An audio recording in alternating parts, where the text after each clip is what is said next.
The day we laid Emma to rest was the kind of cold you could feel in your bones. The late autumn wind carried a biting chill, and the skies were overcast, threatening rain. She had loved days like this, always saying they made her feel cozy and nostalgic, but as I stood there staring at her polished mahogany casket, I couldn't imagine how anything about it could be comforting. Nothing about this felt right. Friends and family had gathered, offering their condolences, their polite smiles and hugs. I knew they meant well, but their words bounced off me like pebbles against steel. She was such a light. Emma would have wanted you to be strong. You'll find your way. I nodded and thanked them, barely hearing what they said. How could anyone claim to know what Emma would have wanted when I barely knew myself anymore? I stayed until the cemetery workers lowered her into the ground, watching the casket disappear beneath the dirt. It felt final, that dull thud of earth hitting wood. And yet the grief didn't bring closure. It brought confusion. How could the world go on spinning when mine had stopped? Emma and I had been married for 15 years. We met when we were both in our mid-20s, introduced at a mutual friend's party. I'd been nursing a beer in the corner, trying to avoid the chaos of mingling, when she walked up to me with that radiant smile and a joke about how I looked like a man trying to escape. She had this way of putting people at ease, of making you feel like you were the only person in the room who mattered. I fell for her before I even realized what was happening. She was my opposite in many ways, bright, outgoing, a natural at making connections. Where I was content with a quiet evening at home, she thrived in social settings. She had a way of drawing people in, including me, and I liked the way she made the world seem a little less heavy. We complemented each other, her spontaneity balancing my practicality, and for a long time, it felt like we had everything figured out. The life we built wasn't extravagant, but it was ours. We bought a modest house in a quiet neighborhood, the kind of place where you knew your neighbors' names and kids rode bikes in the street until dusk. I worked as an accountant, my days filled with numbers and spreadsheets, while Emma poured her energy into her art. She had a small studio in the sunroom, where she painted landscapes and portraits that always seemed to capture more emotion than what the eye could see. She sold her work at local galleries and fairs, and though it didn't bring in much money, I never cared. Her happiness was worth more than any paycheck. For the first 10 years, life was as steady as the rhythm of the seasons. We traveled when we could, spent lazy Sundays reading in bed or binge-watching shows we both loved, and hosted friends for dinners that always ended with laughter and wine. But life, as it always does, found ways to chip away at that idyllic picture. The cracks started small. Her laughter didn't come as easily as it used to. She'd retreat to her studio more often, sometimes staying up late into the night, her brush moving feverishly across the canvas. When I asked if she was okay, she'd smile and say she was just inspired, but there was a weariness in her eyes that didn't match her words. I told myself it was nothing. Everyone has their ups and downs, right? Marriage isn't a constant honeymoon. It's work. You have to push through the tough times.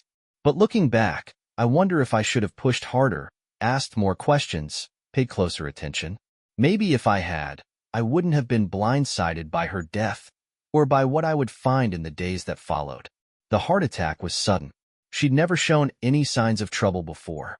One minute she was talking about repainting the kitchen, and the next she was clutching her chest, her face pale and drawn. By the time the ambulance arrived, she was gone. Just like that. 15 years, reduced to a single, devastating moment. For weeks after, I stumbled through life in a daze. The house felt too big without her, the silence oppressive. Her clothes still hung in the closet, her favorite mug sat untouched on the kitchen counter, and her art supplies lay scattered in the studio, as if she'd just stepped out and would be back any moment. I couldn't bring myself to move anything. Touching her things felt like erasing her, and I wasn't ready for that. It wasn't until my sister, Laura, came over one afternoon that I started going through Emma's belongings.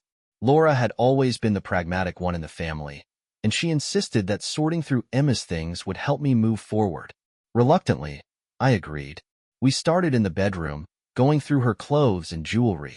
Each piece brought back memories, her favorite dress from our anniversary trip to Paris, the bracelet I'd given her on our 5th Christmas together. I held each item in my hands, feeling the weight of what was gone, before carefully folding it into boxes to donate. Then we moved to the studio. That room was harder, filled with her passion, her creativity, her essence. Her half-finished paintings leaned against the walls, her brushes still resting in a jar of murky water. As I picked through the shelves of sketchbooks and supplies, my fingers brushed against something tucked behind a stack of canvases. It was a leather-bound journal, its edges worn and soft from use. Curious, I opened it, expecting to find sketches or notes about her art. Instead, I found words. At first, the entries were mundane, lists of ideas for paintings, musings about our travels, notes about the kids at her art classes. But as I flipped further, the tone changed. The handwriting grew messier, the words more fragmented. And then I found it, a name. Not mine. I saw him again today. I shouldn't have gone, but I couldn't help myself. He makes me feel alive in a way I haven't felt in years. God, what am I doing? My breath caught in my throat. I read the words again, hoping I'd misunderstood. But there it was, in black and white, proof of something I hadn't known existed. An affair. The room spun as I flipped through more pages, each one revealing more about the man she had been seeing. He wasn't a stranger. He was someone I knew, someone I trusted, a name I'd said 100 times without realizing it was a knife in my back. I dropped the journal on the floor, my hands shaking. My mind raced, trying to reconcile the woman I thought I knew with the one who had written these words. Emma had been my wife, my partner, my best friend. How could she have done this to me? How could she have hidden something so big, so painful, for so long? The journal stared up at me from the floor, daring me to pick it up again, to read more, to find out just how deep the betrayal went. The journal stared back at me, a quiet accusation against the life I thought I'd known. I knelt to pick it up, my fingers trembling as I ran them over the worn leather cover. It felt heavier now, as though the weight of its secrets had settled into it. For a long moment, I sat there in the stillness of Emma's studio, my heart pounding in my ears. I knew I should put it down, walk away, and leave the past where it belonged. But I couldn't. The words I'd already read clawed at my mind, pulling me deeper into the unknown. I opened the journal again, flipping back to the first entry that mentioned him. I saw him again today. I shouldn't have gone, but I couldn't help myself. He makes me feel alive in a way I haven't felt in years. God, what am I doing? The words were written in Emma's neat, looping handwriting, but they felt like they belonged to a stranger. The Emma I knew wasn't capable of this, of sneaking around, of lying, of betraying the life we'd built together. But as I read on, entry after entry, the truth began to unfold, unraveling everything I thought I knew about her. The first few entries were vague, almost hesitant, as if she was testing the waters of her own guilt. She wrote about bumping into him at a coffee shop, the way he smiled at her, the easy conversation that followed. At first, it seemed innocent enough, just two old acquaintances reconnecting. But then the entries grew darker, more charged. We met for coffee again. I know it's wrong, but I can't stop thinking about him. He remembers things about me that I'd forgotten. How I used to love rainy days, how I always dreamed of painting the Amalfi Coast. Jake never notices those things anymore. He's always so busy with work, so distant. My name on the page made my stomach churn. Distant? I'd worked long hours, sure, but it was for us, for her. I thought she understood that. I thought we were in this together. But as I read on, it became clear that she'd been slipping away from me for years, and I hadn't even noticed. The entries described their secret meetings, coffee shops, parks, even the art gallery downtown. She never wrote his name, referring to him only as him or he, but I didn't need the name to know who it was. The way she described his laugh, his sense of humor, his deep appreciation for art, it all pointed to one person. David. David had been one of our closest friends, a man I'd trusted implicitly. He'd been at our wedding, given toasts at our anniversary parties, even helped Emma set up her first gallery show. I'd always thought of him as a harmless flirt, the kind of guy who charmed everyone without meaning to. But now I realized how blind I'd been. The entries didn't just document their affair. They revealed her inner turmoil, the battle between her guilt and her longing. He kissed me today. I didn't stop him. I told myself it would just be this once. But the truth is, I wanted it. I want him.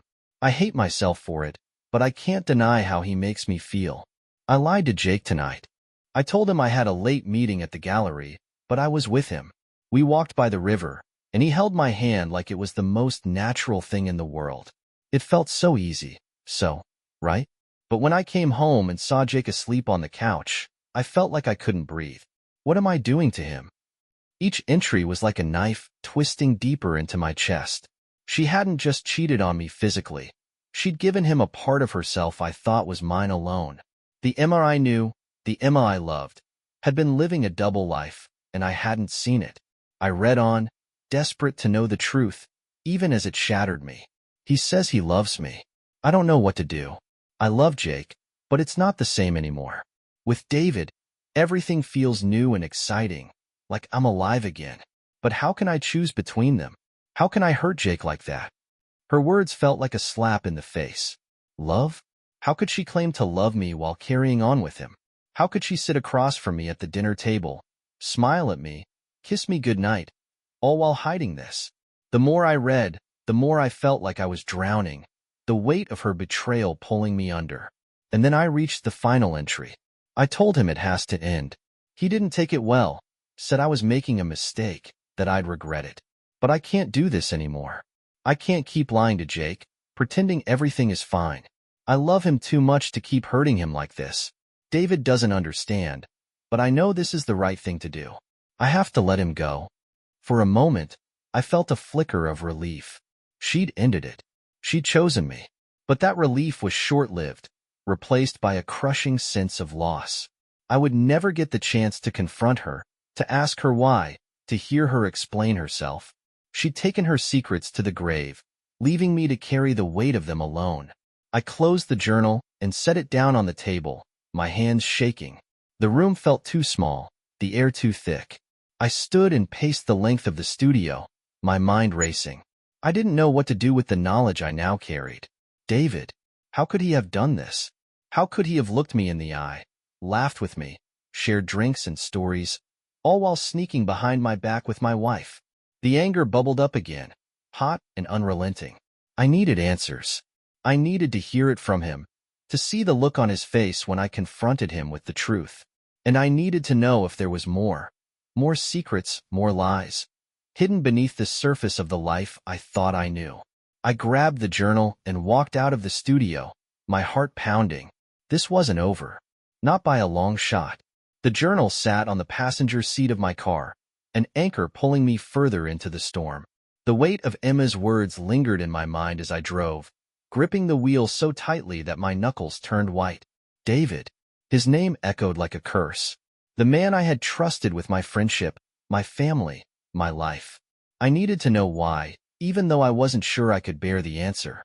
The drive to David's house was long and silent, every mile stretching the tension tighter. Memories of him played in my head. His easy smile, his constant jokes, the way he'd always seemed so at ease in my home. I'd never thought twice about him hugging Emma, or the way they'd talk about art for hours. Now, every one of those moments felt poisoned, tainted by what I knew. When I pulled into his driveway, I sat in the car for a moment, staring at his front door. The house was modest, neat, and unassuming, the kind of place that wouldn't attract attention. It was ironic, really. He'd blended into my life the same way. Always present, never drawing suspicion. But now I saw him for what he was. A man who had betrayed me in the worst way.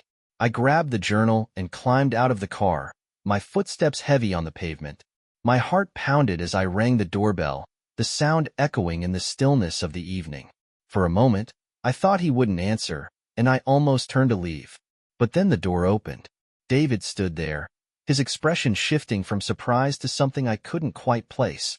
Guilt, maybe, or fear. "Jake," he said, his voice cautious. "This is unexpected." I held up the journal, my hand shaking. "We need to talk." He stepped aside, motioning for me to come in. The house smelled faintly of coffee and paint, the walls adorned with abstract pieces that I now realized were probably Emma's work. I clenched my jaw, forcing down the rage that threatened to boil over. "Can I get you something to drink?" David asked, his voice overly casual. I'm not here for pleasantries, I said sharply, throwing the journal onto his coffee table. Start talking.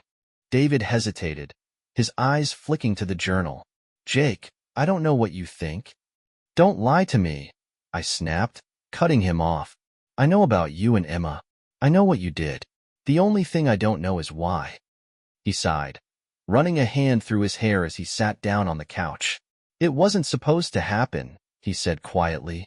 I never meant to hurt you. That's not an answer, I said, my voice trembling. How long, David? How long were you sneaking around with my wife? He winced, his shoulders slumping. It started a little over a year ago, he admitted. We reconnected at one of her gallery shows. I don't know. It just happened. The words hit me like a punch to the gut. A year. For an entire year, they'd been meeting behind my back, lying to me, laughing at my ignorance. My hands curled into fists at my sides, and it took every ounce of self-control not to lash out. You just happened to fall into an affair? I said bitterly. That's your excuse? You destroyed my marriage, my family, because it just happened? David shook his head, his expression pained. Jake, I know I screwed up. I didn't plan for any of this. But Emma, she was unhappy. She felt like you drifted away, like you didn't see her anymore. The words cut deeper than I expected. Emma had felt unseen? Unhappy?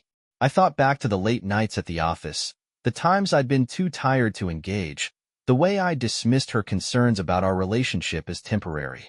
Had I pushed her toward him without realizing it? No, I said firmly, pushing the thought aside. This isn't on me. She made a choice, and so did you. Don't you dare try to make me the villain here. David nodded, his gaze dropping to the floor. You're right. I take full responsibility. But for what it's worth, she ended it months ago. She chose you, Jake. The words should have brought relief, but they didn't. Knowing that Emma had chosen me didn't erase the betrayal. It didn't undo the damage they'd done. I stared at David, searching for something. Remorse, regret, anything to make sense of what he'd done. But all I saw was a man who had taken what wasn't his and was now left to deal with the consequences. I trusted you, I said, my voice barely above a whisper. You were my friend, David. I let you into my home, my life, and you took everything. I'm sorry, he said, his voice breaking. I know that doesn't mean much, but I am. If I could take it back, I would. But you can't, I said coldly. You can't undo what you've done. I stood, my body trembling with anger and exhaustion. Stay away from my family, I said. If I ever see you near them again, you'll regret it. David nodded, his face pale. You have my word. I didn't respond. I turned and walked out of his house, slamming the door behind me. The cool night air hit me like a slap, but it did little to calm the storm raging inside me. I climbed into my car and gripped the steering wheel, my breath coming in short, shallow bursts. For the next few days, I couldn't stop replaying the confrontation in my mind. Every word, every expression on David's face, every moment of hesitation, it all stayed with me, haunting me.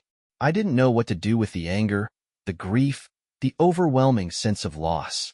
I felt like a stranger in my own life, a man untethered from everything he thought he knew. I tried to focus on work, on keeping busy, but the journal called to me from its place on the bookshelf. I couldn't bring myself to throw it away. It felt like the last piece of Emma I had left, even if it was a piece I didn't want. Then, one evening, I received a message from Laura.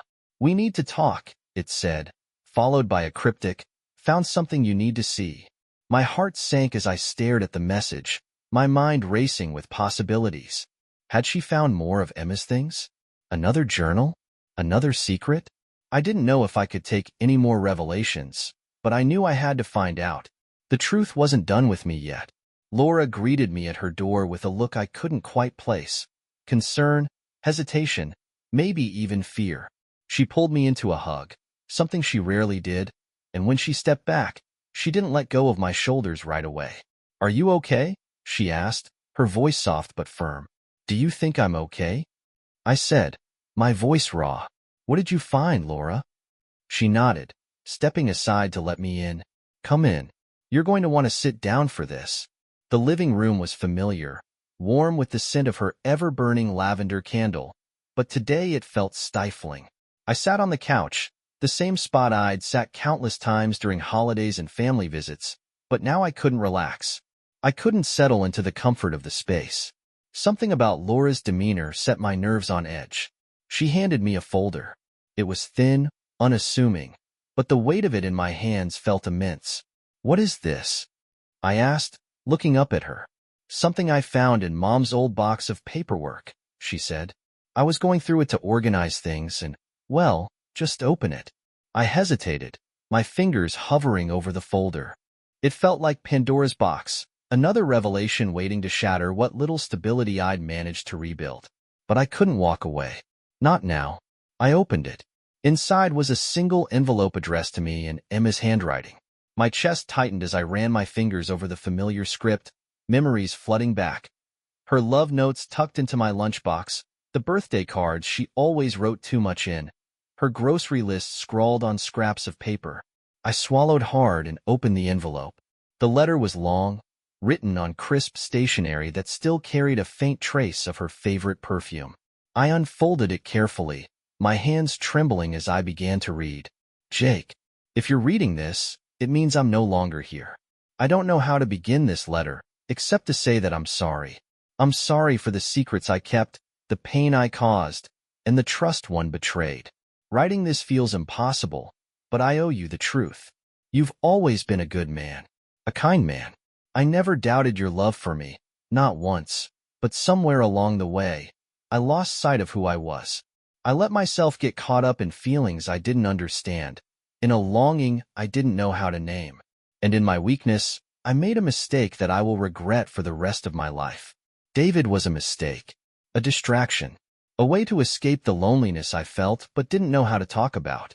I know that doesn't excuse what I did, and I'm not asking for your forgiveness.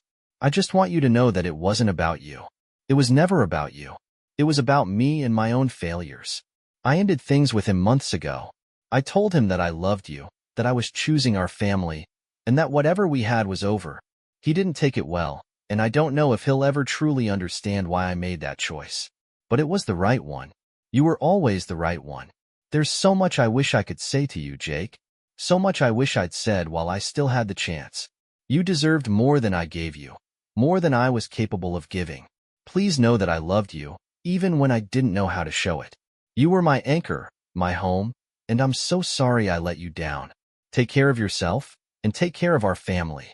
You're stronger than you know, and I believe in you. Always. With all my love. Emma." By the time I finished reading, the words blurred on the page as tears filled my eyes. The weight of her confession, her regret, and her love crushed me in ways I hadn't expected. She was gone, and with her went any chance of resolving this face-to-face.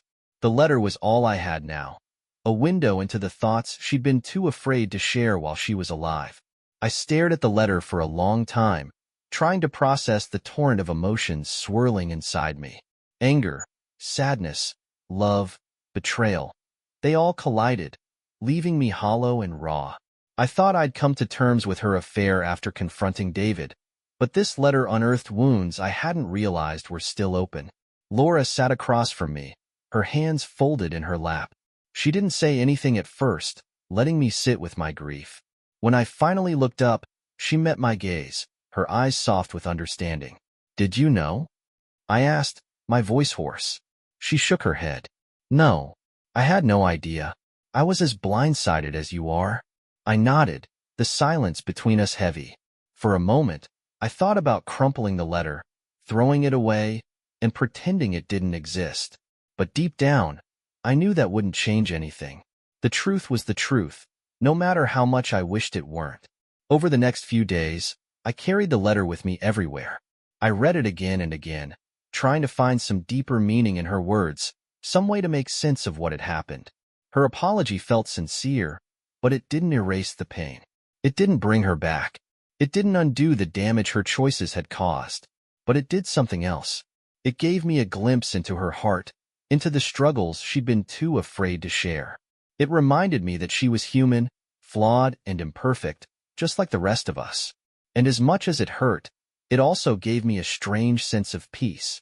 In the weeks that followed, I started to let go of the anger, the resentment, the endless questions that had plagued me since her death. I began focusing on what I still had, my family, my memories, and the life I could still build. I couldn't change the past, but I could choose how to move forward. I kept the letter in a small box on my nightstand, alongside a photo of Emma from our wedding day. It wasn't forgiveness, not exactly, but it was a start. In the weeks following Laura's discovery and the letter from Emma, I found myself navigating an emotional landscape I wasn't prepared for. Grief and anger had been my constant companions since her death, but now there was something else, a quiet, bittersweet longing for the woman I thought I knew and the life we had built. The letter had shifted something in me, not enough to erase the betrayal, but enough to begin softening the sharp edges of my pain. I spent a lot of time with Caleb and Megan during those weeks. They'd been dealing with their own grief, their own questions, and I realized that in my anger and sorrow, I'd neglected them. Caleb, ever the steady one, had taken on the role of protector, checking in on Megan and making sure she kept up with her schoolwork. Megan had withdrawn, spending long hours in her room with her sketchpad, her grief spilling onto the pages in the form of abstract, chaotic drawings. One evening, I found her sitting on the porch, her sketchpad balanced on her knees. The sun was setting, casting the sky in hues of pink and orange, and she was staring at it with a faraway look in her eyes. "Hey, sweetheart," I said, sitting down beside her. "Mind if I join you?" She shook her head, her fingers idly tapping the edge of her pencil. "It's fine." We sat in silence for a while, the cool breeze carrying the faint scent of freshly cut grass. Finally, she spoke. "Dad, do you ever feel like you didn't really know Mom?" The question hit me like a punch to the gut, but I kept my expression neutral. "Sometimes," I admitted. "She had parts of herself she didn't share with us, and that's hard to accept. But that doesn't mean she didn't love us." Megan nodded, her eyes still on the horizon. "I keep thinking about all the times she'd smile at us or laugh, or hug us like nothing was wrong. How did she do that if she was hiding so much?" I didn't have an answer, at least not one that would make sense to her. Instead, I put an arm around her shoulders and pulled her close. "She was complicated, Meg, just like all of us. And no matter what mistakes she made, she loved you and Caleb more than anything. Don't ever doubt that." She leaned into me, her head resting against my shoulder. "I miss her," she whispered. "I miss her too," I said, my voice thick. "Every single day." Caleb was harder to reach. He kept his feelings locked up tight, throwing himself into school and work as a way to distract himself. It reminded me too much of myself, and I worried that he was bottling everything up. One night, I found him in the garage, tinkering with the engine of his car. The radio was playing softly in the background, and the air smelled of motor oil and grease. He didn't look up when I entered, his focus entirely on the task at hand. "Need a hand?" I asked, grabbing a rag from the workbench. "I've got it," he said shortly. I leaned against the wall, watching him work. "You don't have to do it all alone, you know," I said after a while. "It's okay to let people in." He tightened a bolt, his jaw clenching. "I'm fine." "Caleb," I said gently, "you're not fine. None of us are. And that's okay. It's okay to not be okay." He finally looked up at me, his eyes glassy with unshed tears. I don't know how to deal with it, Dad. She's gone, and everything feels so messed up. I don't even know what to believe anymore." I walked over and put a hand on his shoulder. "We don't have to figure it all out right now," I said. "We just have to take it one day at a time, and we'll get through it together. I promise." He nodded, his shoulders relaxing slightly. "Thanks, Dad." As the weeks turned into months, I started to find a rhythm again. It wasn't the same as before. How could it be? But it was something. I went back to work, took on fewer hours to be there for the kids, and spent my evenings tackling projects around the house. Painting the walls, fixing the leaky faucet in the bathroom, clearing out the garden Emma had loved so much. Each task felt like a small step forward, a way to rebuild what had been broken. I also started seeing a therapist, something I never thought I'd do. At first, it felt strange, sitting in that small, quiet office and spilling my guts to a stranger. But over time, it became a lifeline. The therapist helped me unpack my grief, my anger, my guilt, and slowly, I began to understand that healing wasn't about forgetting. It was about learning to live with the scars. One day, I found myself back in Emma's studio. I hadn't been in there since finding the journal, but something drew me there, a need to reconnect with the woman I'd loved despite everything. The room was just as I'd left it, her brushes still sitting in their jar, her half-finished canvases leaning against the walls. I picked up one of the canvases, a vibrant painting of a sunlit meadow. It was unfinished, the details of the flowers and trees only partially realized, but it was beautiful in its imperfection. It reminded me of her, of us, of the life we'd shared. For the first time in months, I felt a sense of peace. Not the kind of peace that erases pain, but the kind that allows you to carry it without letting it crush you.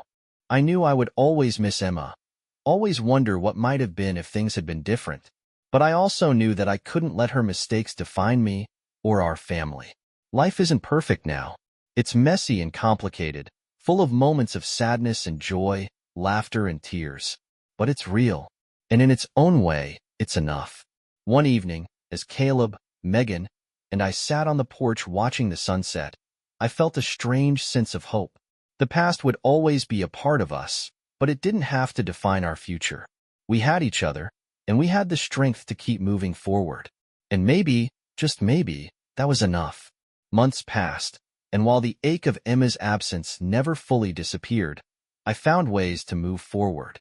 The house began to feel more like home again. The kids were thriving in their own ways. Caleb throwing himself into his engineering classes, Megan channeling her emotions into art that was more raw and honest than anything I'd ever seen. Life wasn't perfect, but it was moving forward, and that was enough. One rainy afternoon, as I sorted through more of Emma's belongings in the attic, I found a box I hadn't noticed before. It was tucked in a corner, dusty and unassuming, with Emma's handwriting on the lid. For Jake? My chest tightened as I opened it, the smell of old paper wafting out. Inside were a few keepsakes, a bundle of letters tied with a ribbon, a framed photo of us on our honeymoon, and a small wooden box I didn't recognize.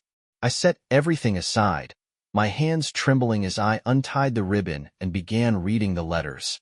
The letters were dated over the years of our marriage, each one addressed to me but never given. They were like snapshots of her thoughts, her fears, her love. Some were full of joy, celebrations of our anniversaries, reflections on our travels, musings about the future she dreamed of for us. Others were heavier, confessions of her struggles, her doubts, her feelings of inadequacy. One letter stood out from the rest. It was dated just a week before her death, and the sight of the date sent a chill through me. I unfolded it carefully, the weight of her final words pressing against my heart. Jake, I don't know if I'll ever find the courage to give you this, but I need to write it. I need you to know that despite everything, you were the love of my life. I know I've hurt you in ways you may never forgive, and that's something I'll have to live with. But I also know that what we had, the good, the bad, all of it, was real. There's something I need to tell you, something I've kept to myself because I didn't know how to say it. I've been feeling off lately, tired, out of breath, like my body's betraying me. I went to the doctor last week, and they found something. My heart. It's weak, Jake. We don't know how long I have, but it's not as long as we'd hoped. I didn't want to tell you because I didn't want to see the pain in your eyes. I didn't want you to worry or feel like you had to put your life on hold to take care of me. You've already given me so much, more than I deserved, and I wanted to spare you one more burden. But now I realize that keeping this from you is wrong. You deserve to know. You deserve the chance to prepare, to say goodbye. And I took that from you, just like I took so many other things with my mistakes. For that, I'm sorry. Jake, please don't let my mistakes define you. Don't let them define us. You are so much more than the pain I caused. You're a good man, a good father, and the best thing that ever happened to me. I hope you find peace. I hope you find happiness again. And I hope you never forget that I loved you, even when I didn't deserve your love in return. With all my heart, Emma. The letter slipped from my hands, landing softly on the floor. My chest felt heavy, my breath shallow as I stared at her words, the truth sinking in. She'd known. She'd known she was running out of time, and instead of facing it with me, she'd faced it alone. Her affair, her secrecy. It wasn't just about betrayal. It was about fear, regret, and the way life can make you feel so small, so lost, even when you have everything. I didn't know whether to be angry or heartbroken, so I settled for both. I opened the small wooden box from the larger one, my hands trembling as I lifted the lid. Inside was a single key and a note. For our dream. You'll know where. I stared at the key, memories rushing back. Years ago, Emma and I had talked about buying a cabin in the mountains, a place to escape the chaos of life and reconnect with nature. It had been a pipe dream, something we'd fantasized about but never pursued. Could this be what she meant? The next weekend, I followed the lead, driving hours into the mountains with the key in my pocket. When I reached the address she'd written in the box, I found a small, rustic cabin tucked into the woods. The sight of it stole my breath. It was exactly as we'd imagined. Simple, quiet, surrounded by towering pines. I unlocked the door and stepped inside, the smell of cedar and fresh paint filling the air. The cabin was sparsely furnished, but the walls were adorned with Emma's paintings, scenes of the mountains, the sunsets, the life we dreamed of living together. On the kitchen counter was another note, written in her familiar hand. For us. For you. Find your peace here, Jake. You deserve it. I stayed at the cabin for a week, letting the quiet wrap around me like a balm. I walked the trails, sat by the fire, and stared at the stars, feeling closer to Emma than I had since her death. She had left me this gift, this place to heal, and for the first time, I felt like I could let go of the anger and hold on to the love. When I returned home, I brought some of her paintings back with me, hanging them in the house as a reminder of what we'd shared. I didn't have all the answers, and I probably never would. But I knew this. Life is messy, people are flawed, and love, real love, doesn't have to be perfect to be worth holding on to.